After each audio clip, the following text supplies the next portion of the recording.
ইসরাফিলের যুদ্ধ নিয়ে আন্দোলন। ইসরাফিলে যে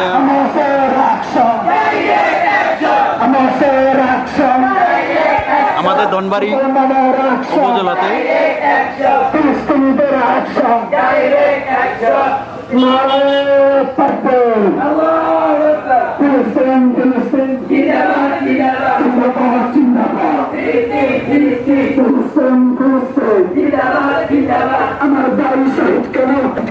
পুলিশ বাহিনী টহলের কাজে নিয়োজিত আছে।